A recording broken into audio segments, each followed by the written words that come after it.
Hello, everyone. I am Behruz Qamari Tabrizi. I'm the director of Sharmin and Bijan Mossavar-Rahmani Center for Iran and Persian Gulf Studies at Princeton University.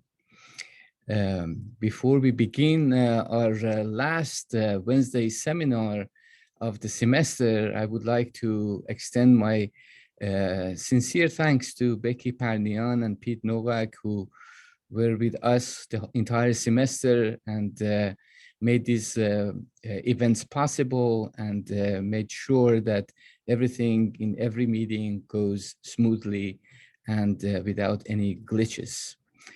The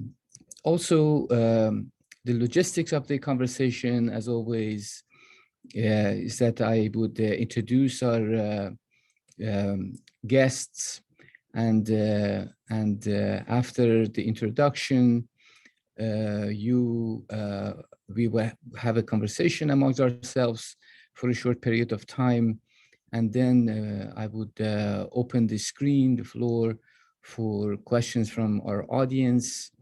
You can submit your questions through the Q&A button at the bottom of your screen, and I would read those questions and pose them to our guest, our Professor Andrea Wright. Let me introduce our special guest today.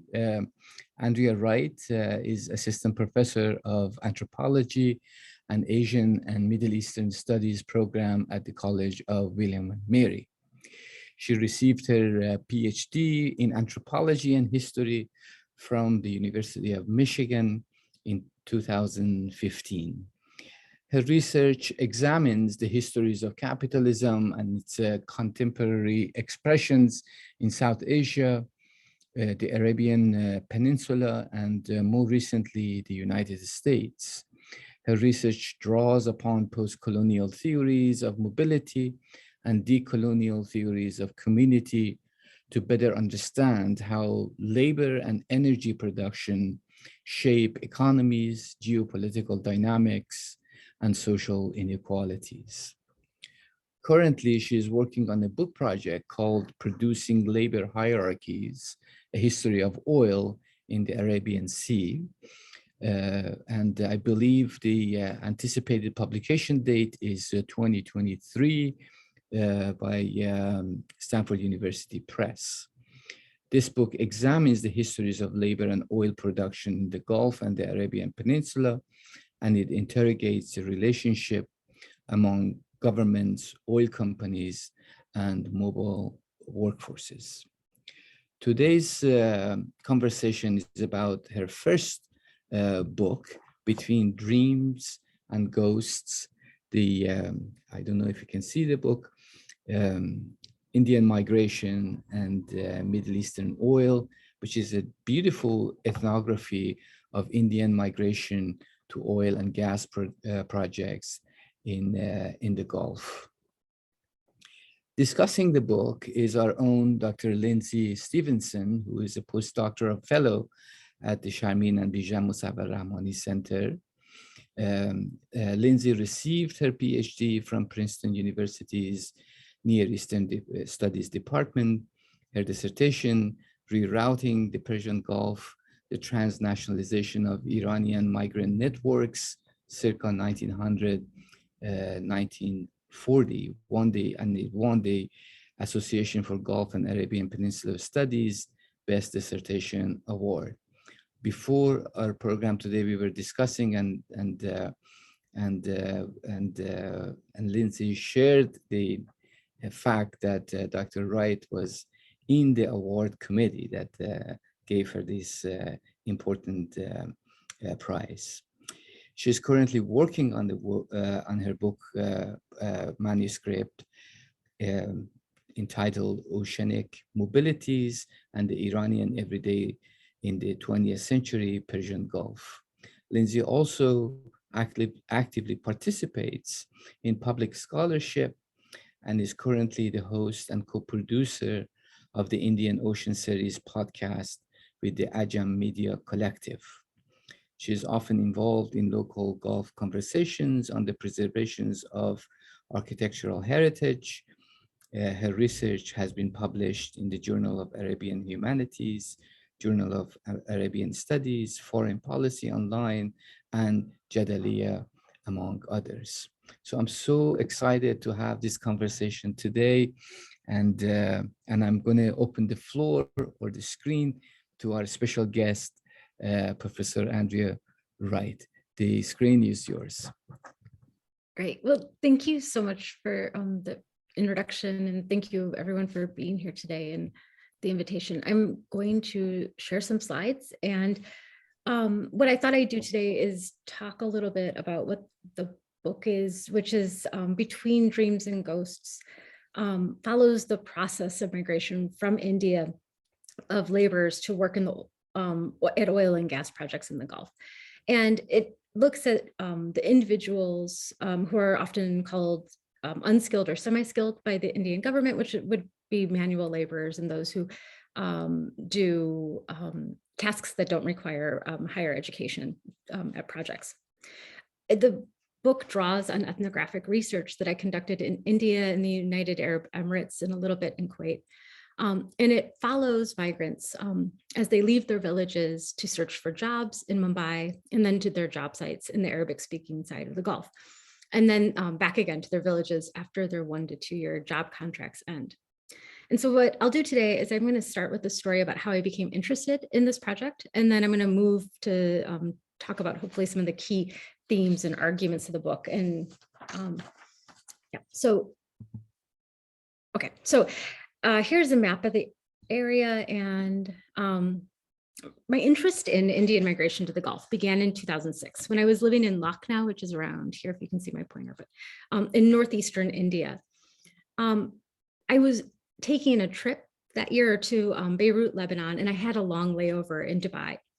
Unfamiliar with Dubai, I decided to use the time to visit the Mall of the Emirates, as one of my Urdu teachers wanted a picture of the ski slope in the mall.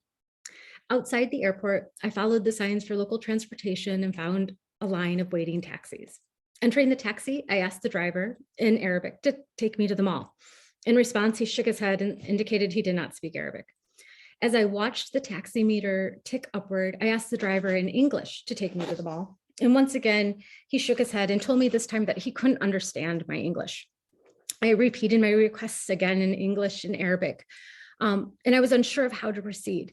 And I began to feel nervous. At the time, I was on a stipend that was paid in rupees and that was calculated to India's, Lucknow in particular's relatively modest cost of living. As the taxi driver and I stared at each other, the meter continued to move.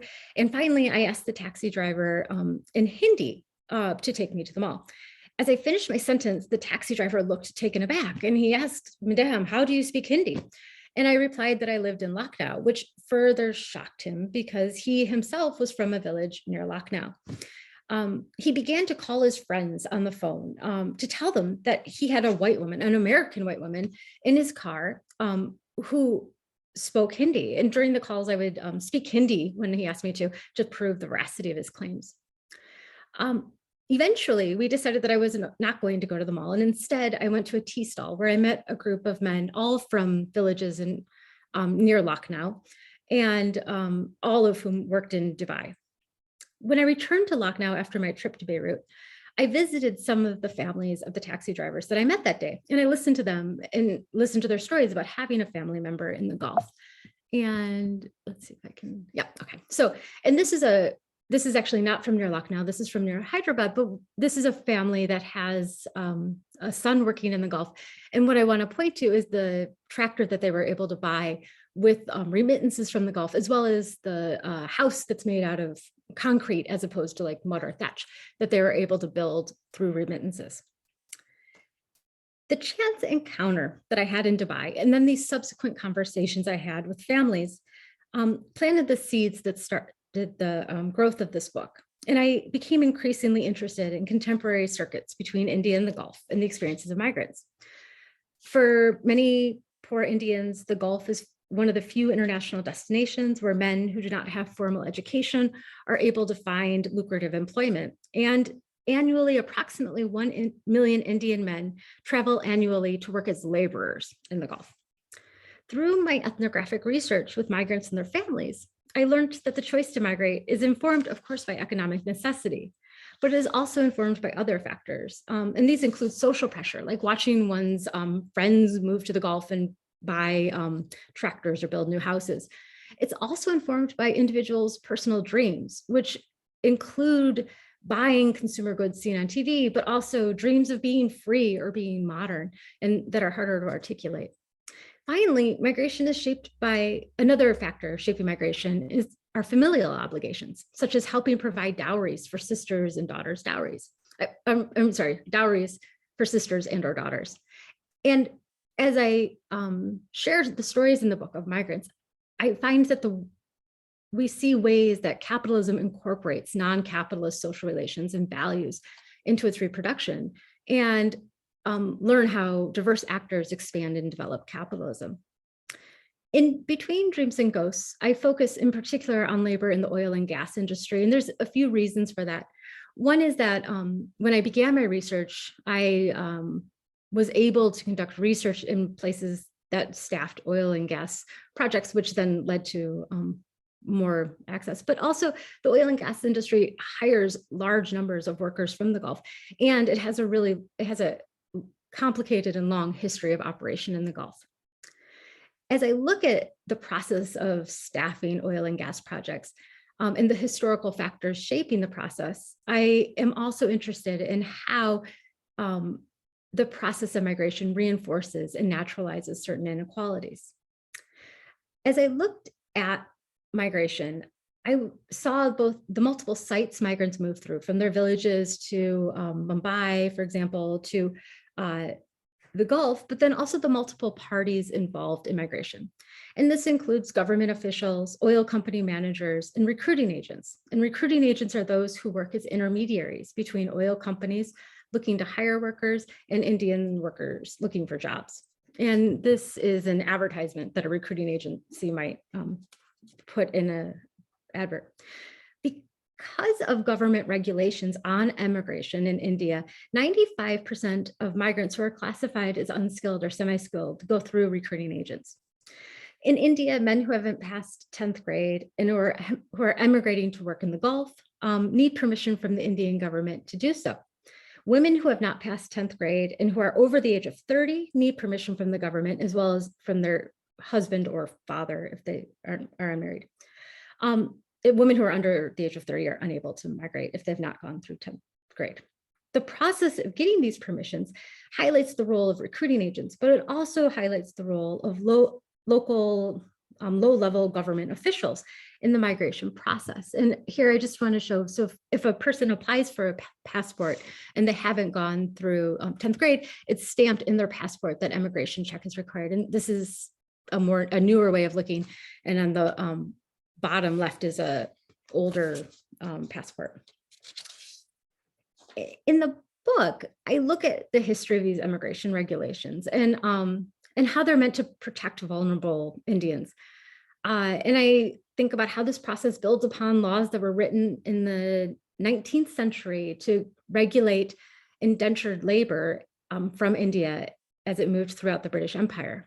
And I examine how recruiters and government employees shape migration through these regulations and their navigation of these regulations. In the Gulf, moving to the Gulf, I conducted research at multiple oil and gas projects, as well as some factories and voluntary associations. And this is for anonymity. I don't actually have pictures of my job sites, but this is a place where an oil rig is being built. And as I conducted my research, I learned that Indian migrant laborers often find the work in the Gulf physically and emotionally difficult. Working on oil projects or in factories that manufacture parts used in oil projects often requires physically exhausting work and long hours.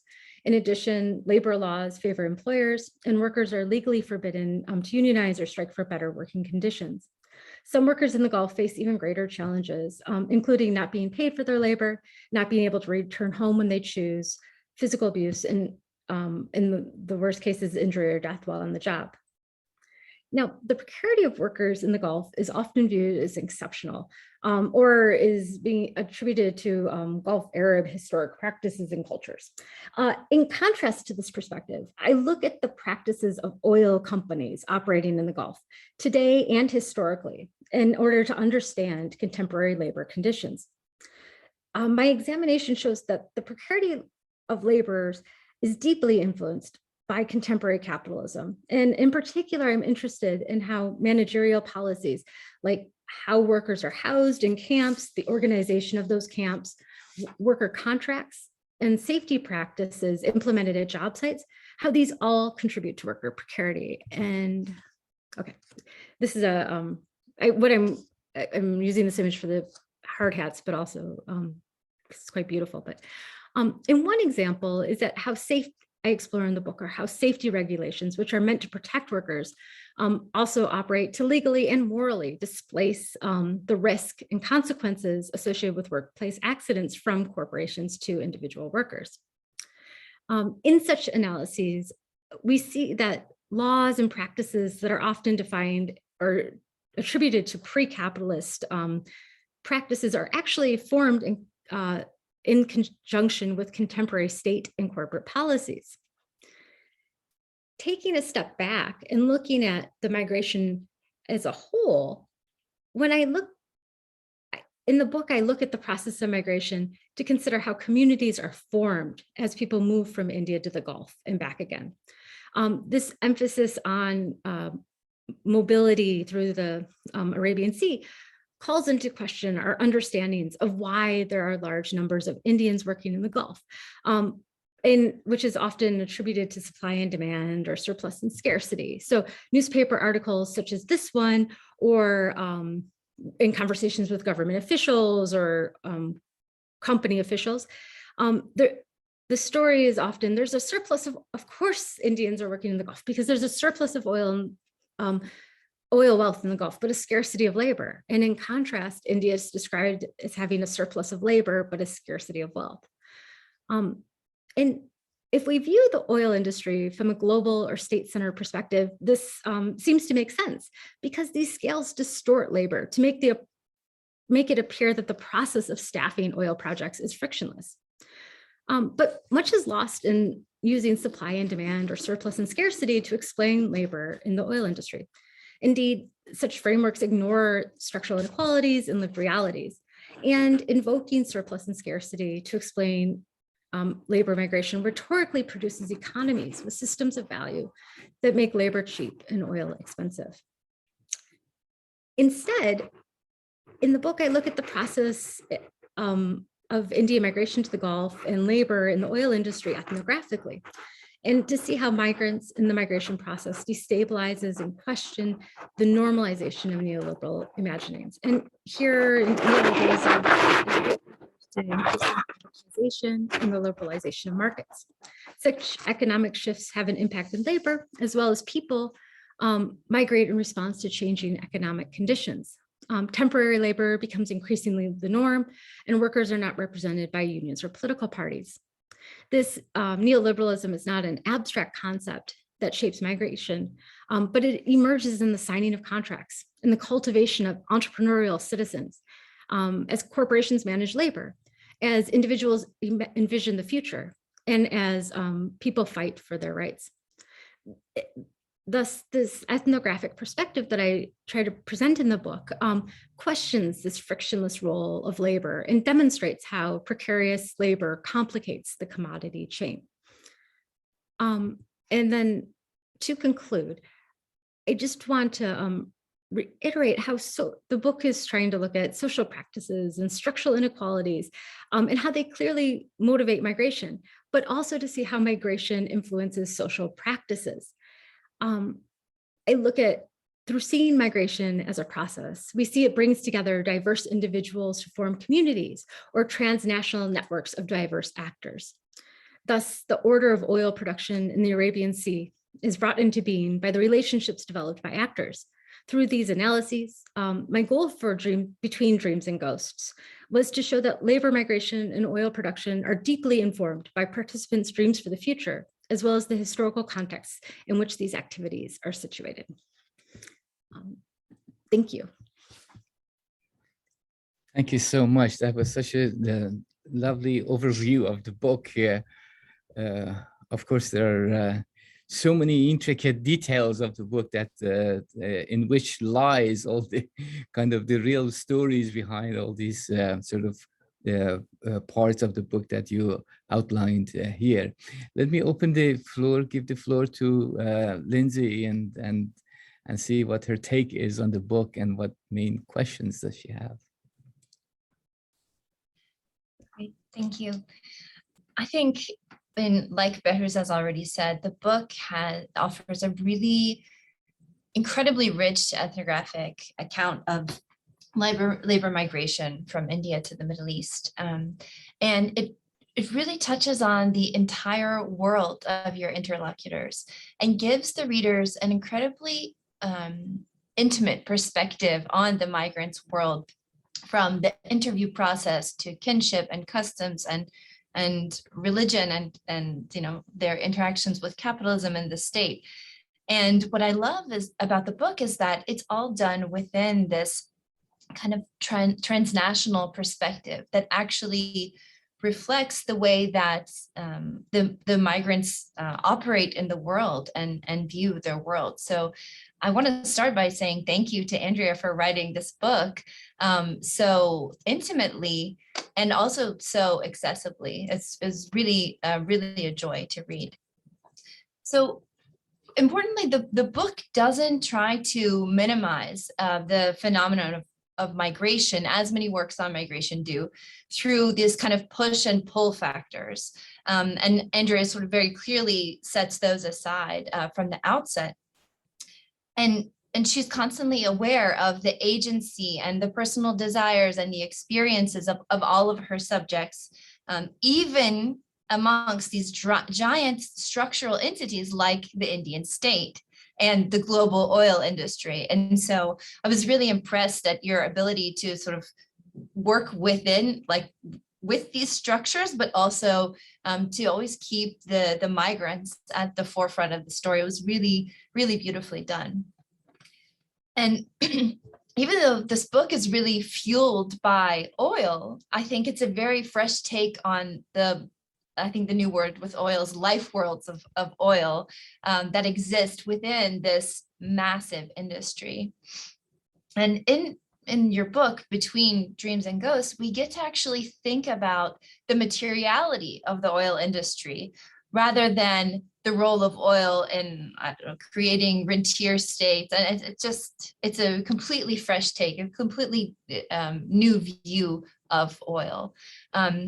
And then the materiality is not just, scaffolds and welding. I love being able to think about scaffolds, building of scaffolds. It kept coming up, and it was so fun to think about. But also how the rigs themselves take on this sort of metaphysical life. So this is what I loved about the oil, the role of oil in your book. And I will say that, everyone automatically equates the Persian Gulf with oil, especially works on any topic from the 60s on. And I think one of the really difficult things that everyone has to contend with is the multiple and kind of interwoven threads that exist within the Gulf that you really have to have a good handle on in order to give a complete picture of your subject, the subject you're dealing with. And so in this incredibly diverse and transnational space, doing good work on the Gulf actually involves doing extensive and good research somewhere else as well. And I think that's a really key element to telling any story in the Gulf. And Between Dreams and Ghosts is an excellent example of what it takes to do thorough work on the Gulf, because situating your work within the Gulf itself will never be enough. Will never give you a complete story. So your work takes up this kind of long view of Indian migration. And one of the really important things it does in taking this long view is that it draws important connections to these colonial labor policies that you've mentioned here. And so you show how the post-colonial state, like the colonial one before it, deprives peasants of their agency and subjectivity. And in the book, you show how this transition from slave labor to indentured servitude and to migrant labor, it changed in form, but actually retained a lot of the discourse surrounding who the workers actually were, and in particular, their vulnerability. So the Indian government, as you explained, has sought to protect these vulnerable people, as did the colonial officials before it. And one way that they do that is enforcing these kind of extra requirements on processing people who are uneducated, as you showed in your slides. And you argue that this is kind of a leftover logic from the colonial period, trying to regulate indentured laborers who were seen as maybe not quite freely selling their labor. And so the Indian government is trying to protect these vulnerable people who wouldn't, in their view, wouldn't be able to freely sell their labor. But what it results in is that these people have to go through more levels of checks and permissions in order to be able to enter into contracts and actually migrate for work.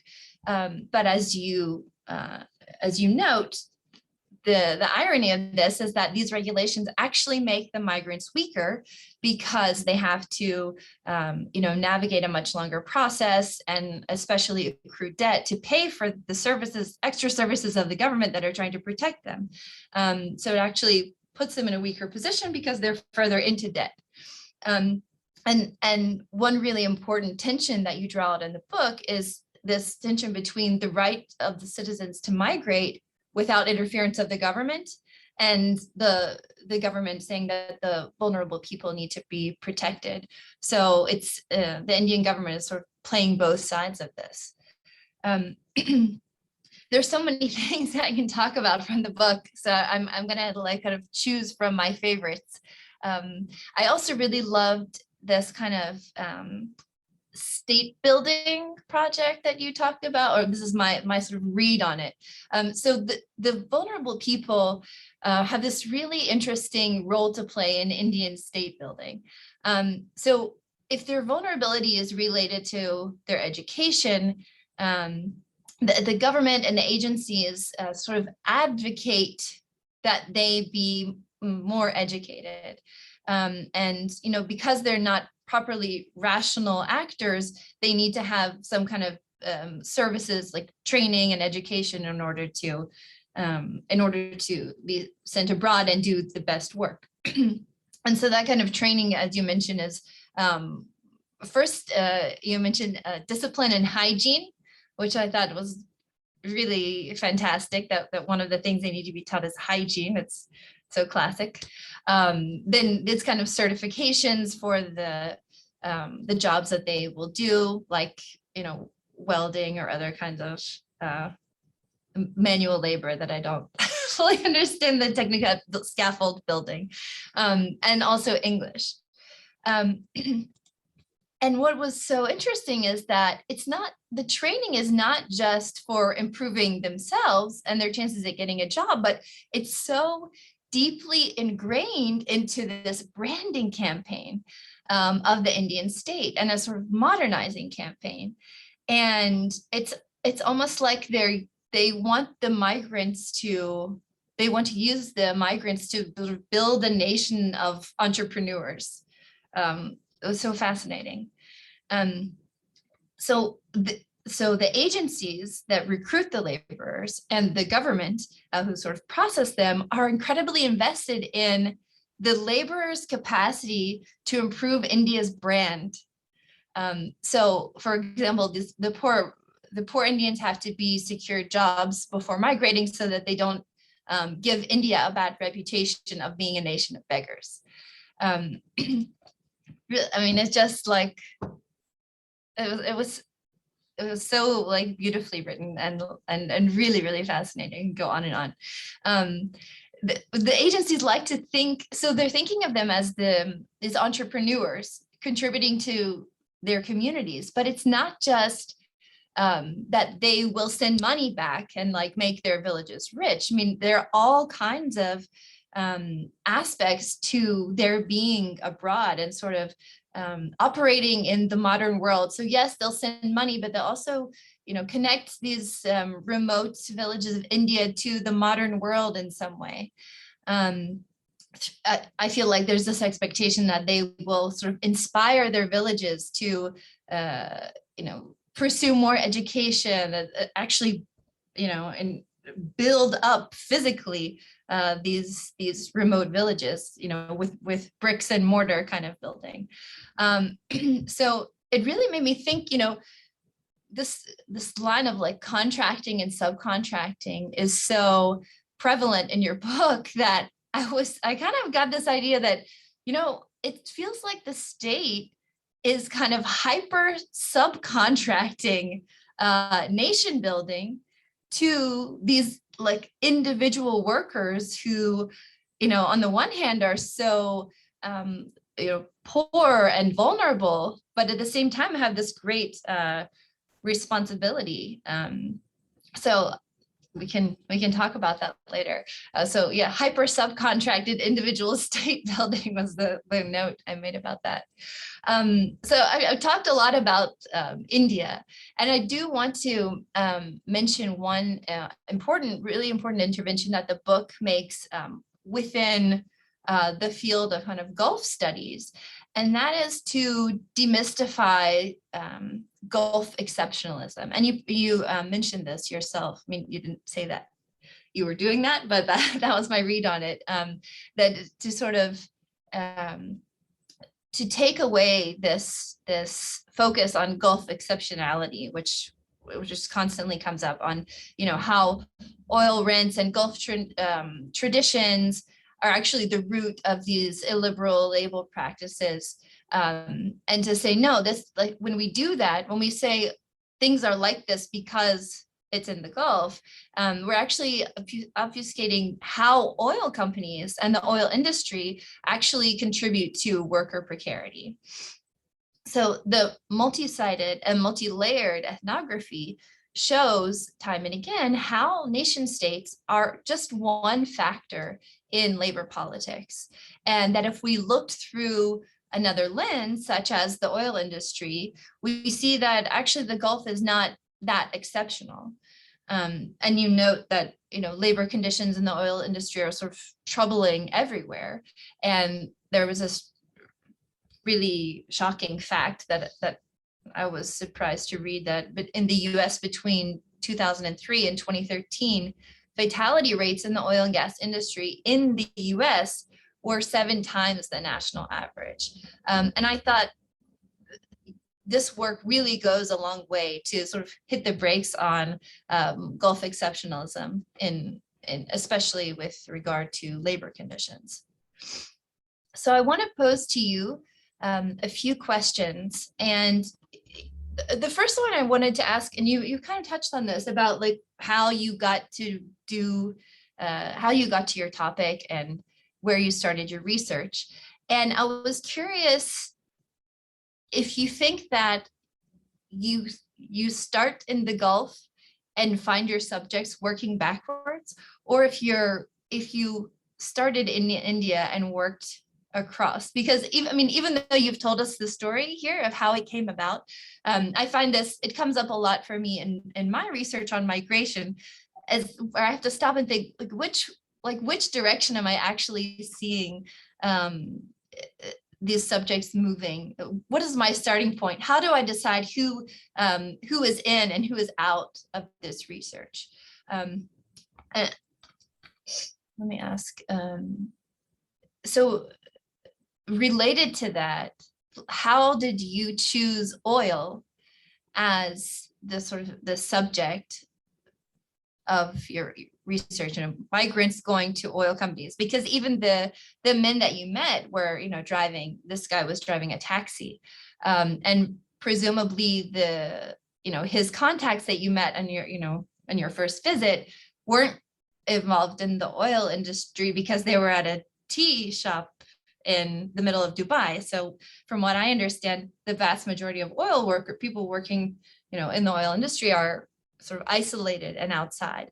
So I was curious to know how you got to oil from that. And you mentioned that the agencies that you worked with were recruiting for that. So if you could just talk a little bit more about those kind of choices that you made, that would be great. Another question I had, and you can kind of choose what you want to answer, what you like to answer. Another question I had was about this letter to the legal advice column in the Emirati newspaper, where a family complained that they didn't receive compensation for the death of a family member at a job site in the UAE. So you say that the columnist told the family they needed to hire a lawyer in the UAE, which you noted was probably impossible given that the families are usually extremely poor and lack the legal means to navigate Emirati courts.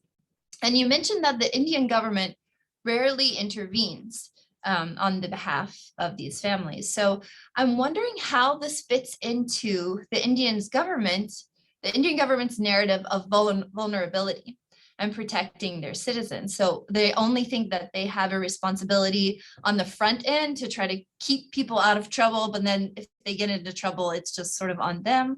How do they, if you told them, well, how aren't you supposed to be protecting vulnerable people? What do you think that would be the response? And related to that, how does the family even know that such an advice column exists? It really seemed remarkable to me that they knew that it exists, that they contacted them. Do you think it's a real story? I don't know. and so how do we unpack the dynamics of this relationship these Indian families sort of living far afield, but making contact with this world? Are these legal advice columns actually an effective source of information for the Indian families? I would be so curious to have your take on that. And then the last thing is, I'll just say, if you want to, I mentioned this sort of extremely subcontracted individual state building project. If you want to talk a little bit more about that and see if that's actually what you think is happening. These are the sort of points that I will leave you with to respond to. That was great. Great. Lindsey gave you a full plate of ideas, and many of which I share with her, and questions to think about. So, Andrea, would you like to address some of these questions and some of the comments that Lindsey brought up, to have a conversation about those? Well, yeah, Lindsey, thank you so much for these really generous comments and these excellent questions. And they're really great questions. I guess I'll start with like the first question, which is like how I got to my topic, and did I start in the Gulf in India? And I started in India because and actually when I imagined the project, I didn't imagine it as about oil and gas at all. I started by asking everyone about religion, because I was going to map out how Indian Muslims' religious practices changed after they went to the Gulf and came back, but when I was sitting and talking with people who were looking for jobs in the Gulf and who had worked in the Gulf previously, nobody wanted to talk to me about religion. And I'm sure in part it was because I was a white American woman who they assumed didn't, and what they really wanted to talk to me about was their wives and the kinds of food their wife cooked and their daughters, and and just the stories about what they were going to buy or how they were going to what remittances would do, or about their debt and and their negative experiences as well. But so that in part it took me I had to rethink what I wanted to do, because nobody wanted to talk to me about what I thought I wanted to do. And then so when I was in India, I based myself I was eventually able to find a recruiting agency that let me conduct ethnographic research there for a long while. And then that introduced me to other recruiting agencies. But because that agency specialized in staffing oil and gas projects, most of the companies then that I met, like, so when HR managers would come to hire, like interview workers, I would introduce myself. And so then when I went to the Gulf, I would contact them to see if they would let me go to their job sites. Because I think, as you said, you know, like oil workers are really kind of hidden away, right? Like they live in camps that are far away, they get taken by bus to their job sites. And it's very different than the like taxi drivers who you can chat with as you're driving. And so I really became interested in like how these are staffed, because oil and gas projects are huge. I mean, it could take 5,000 people, to build a offshore submersible rig. And I learned a lot about scaffolding and pulling wires and things that I'm still figuring out. But so in some ways, the choice of the oil industry was happenstance, but in other ways it was, a real, the more I learned, the more curious I became, and it encouraged itself. And so that, and deciding who is in and who is out, that is an interesting and hard question, because migrants don't necessarily map. Like some people I was able to meet in both India and the Gulf, and then in India, and I've been working on the project for a long time, so I have, I've followed many people, but my people don't move, or ideas don't move, and objects don't move in ways that we always anticipate that they will. So it's been fun to think through. The letter to the legal advice column, it never occurred to me that it could be fictitious, but it totally could be. And I'm not sure. My thought had been maybe it was a slightly more educated, like a person, perhaps a more middle class worker, but maybe.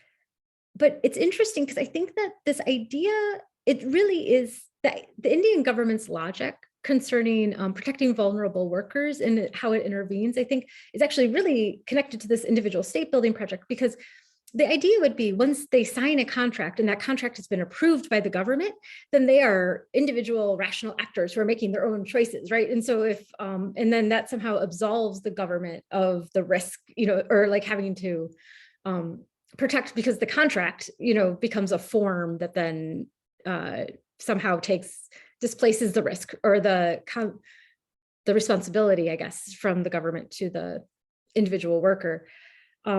And I think that same logic of like migrants as being these individual rational actors that are able to calculate, do I want to go and take this risk to make this potential money, which I think is kind of is a perspective on migrants that I would argue against, but I think how many people envision migrants,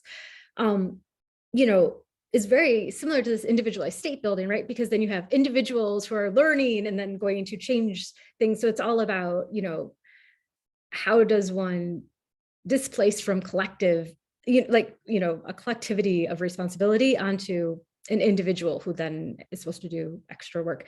So I think that, I'm not sure I've said that well, but the questions have really made me think more about that, and I really appreciate them. And I'm, because it seems to me as though there's like a logic of entrepreneurial individuality that's at play in both that makes sense, even though it's problematic. And so, but also like the really crazy thing is like it's almost as if the Indian government is using like the oil industry and like letting them be like subcontract the workers to the benefit of the Indian state. It's a really like fascinating kind of polls here where it's, they're not subcontracting their own work, or it is the work for the Indian government, but they're not the ones paying for it. Mm-hmm. So it's a really fascinating poll. So it's almost like the oil industry and the Gulf is kind of responsible for whatever the outcomes are, even though they're not like the ones benefiting. That's fascinating. Yeah, no, that's, I have to, Did you hear a lot of, like, did people talk about these advice columns? I mean, I know that, so especially like the English language papers, it's like a whole interesting world of information where, you know, like this X national was like, you know, found committing this crime, or X national died. And it's just, I would just always wonder, like, are people back home reading those? Is there like this kind of, like, why did they write to this advice column? yeah, I don't know. So most of the people with whom I work are would often say they're not strong in reading, right? And so that there's various ways one could think of that, and then often their family members would say have even less fluency in reading, right? So there's I don't think the papers are circulating, but what they do have are there's local organizations that are often formed by returned workers that, like this Bashar guy. Yes, and then they actively organize trying to pressure the Indian state to, like, you know, ask a corporation for money that should be paid if somebody dies on a job site, or and things like that, or to blacklist companies that have abused workers in the past. And so, and sometimes I think what is possible, there's more effective and less effective, of course, local organizations, but it's usually the emphasis is on pressuring local Indian government officials. Like, it's seen as on that scale, but in those contexts, people would also, like, I could imagine, write letters to companies and somebody would write a letter to a company or write a letter to a newspaper because they'll write local newspapers trying to highlight these issues, and they put it on Facebook and WhatsApp and, you know, what are various social media. And so I think that is that seems like a way. So somebody could help a family, right? And that would be often a returned worker, you know, so some people are very literate, you know, or very, I mean, you know, even if not everyone is. And so I think that there is this, like, in contrast to this individualizing logic that's at play by, like, the state, or even, you know, by corporations, as they do, you know, if everyone wears a hard hat, then it's not our fault if they get hurt. Then in contrast to that, the workers seem to be, you know, arguing for a more collective, or returned workers and their families are making cases in those instances of, like, a more communal response to these very individualizing factors. So it's really interesting. And it's yeah. I mean, it's almost like building a kind of civil society, and like a new way of thinking about their own society, and like advocating for themselves as a group. That's also a part of this state building project, right? Yeah. But if I may jump in here, I think that's really part of the conversation, which is reflected in the title of the book, this Dreams and Ghosts. And if one wants to understand this in structural terms, you know, that the way the story unfolds in the book, which I thought that you mentioned this a few minutes ago, Andrea, that you want to put forward an argument against this kind of migrant laborers as rational and autonomous subjects, and I think the entire book is somehow deconstructing that idea, and going layer after layer of how these choices that appear to be choices are actually not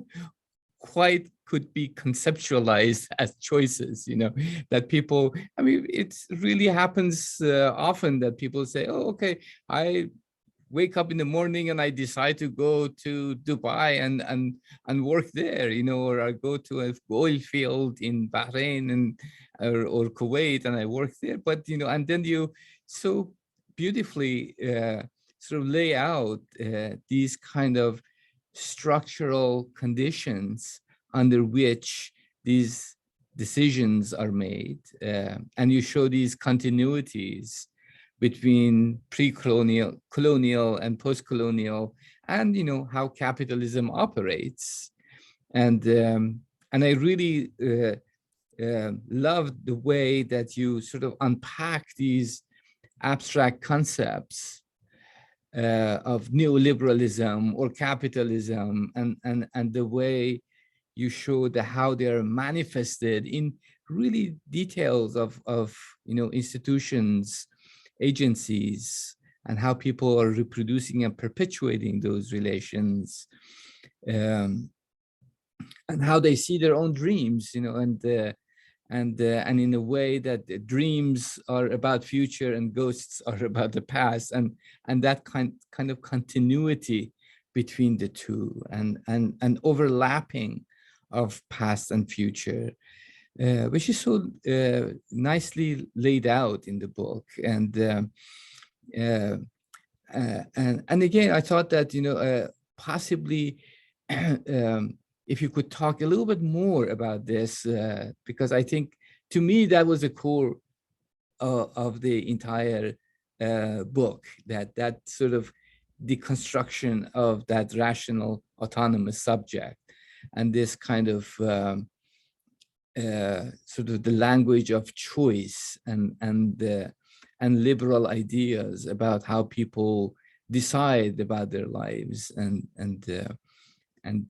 the way you sort of lay this out, I thought that was such an important sort of kernel of the argument. If you could talk a little bit more about that, I would really appreciate it. Well, thank you. Thank you very much. That's very generous.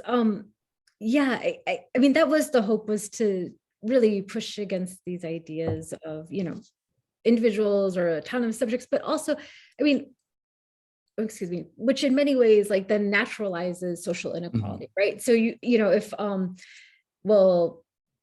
everyone has access to education, then why doesn't everyone just, become highly skilled tradesmen, or, and then migrate to Canada or something? And there's this, I think, trying to look at how historically these structures are shaped and developed, and how they impact individuals in very different ways, but that the inequalities are not necessarily clear to us if we're just looking at it in a snapshot in one isolated place or in one isolated time. And so yes, trying to look at the historic structuring, but also how individuals themselves have their own ideas about what's happening. And that's, everyone from both migrants, who, or the very precarious individuals, but also oil company managers, are also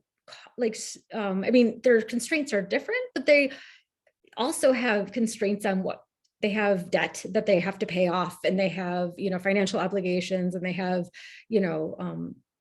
they also have to work, and so there's many ways in which we all are, moving through these spaces. So, I mean, definitely trying to unpack or think against this idea of everyone is, an entrepreneurial subject. And one of the strengths, I thought, of like both some of the dreams that migrants shared, but also the ghost stories that they told me, was that they often had a logic that was very much about like responsibility and community that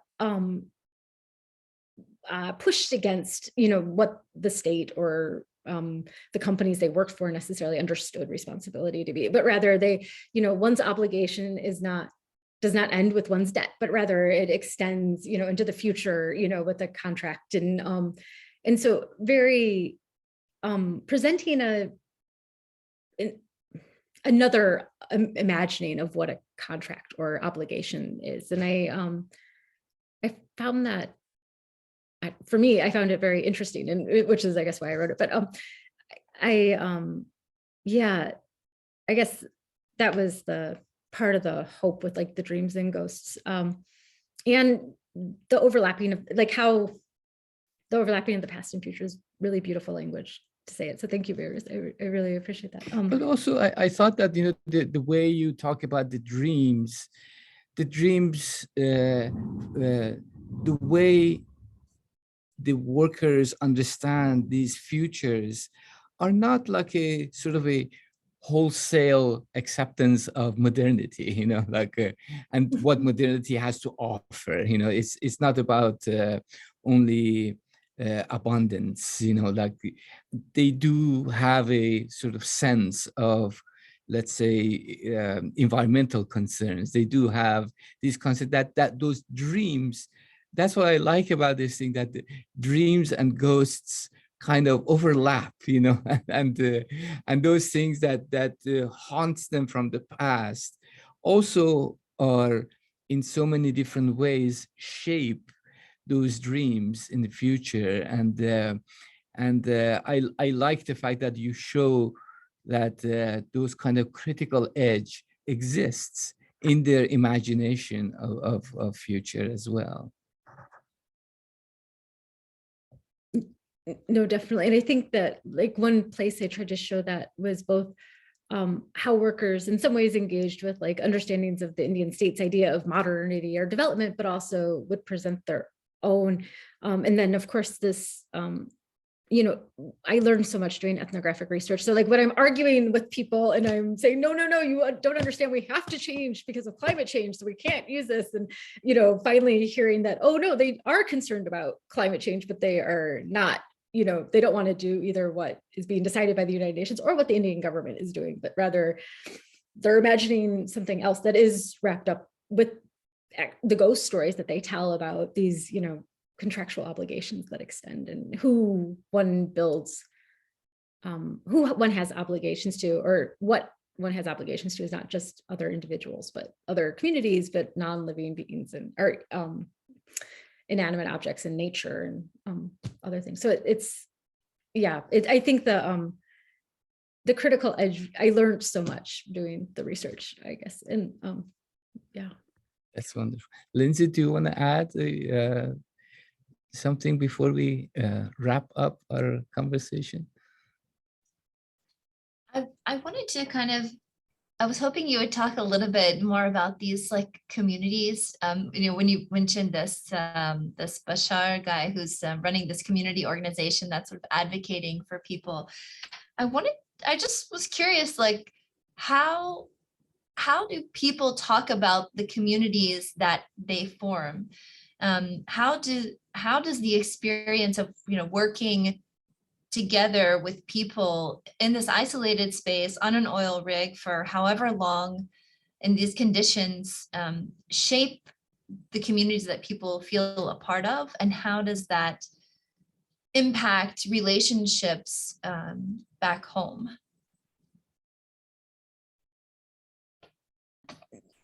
Oh, that's a really fascinating question, right? Because there's because often like local activism in India will often be really local based, right? So you might not have worked with anyone that you're acting, you know, that you're forming an organization with because it's, you know, about your neighbors. And oil companies, in general, companies don't want to hire too many people from one area because then those people will all strike, you know, because they all know each other. So you want to hire people from all over, and, you know, you would only hire so many people from each area of India so as to, you know, try to dissuade strikes. And this was actually something that was developed really in earnest in like the early 1950s in the oil industry as well. Like they were very conscious about that because of strikes in the oil industry then. So, but, you know, it's interesting too, is like, I would go to events that, you know, people formed like all sorts of communities that, you know, would maybe be unexpected, you know, like that were both like international, but interreligious and, you know, like,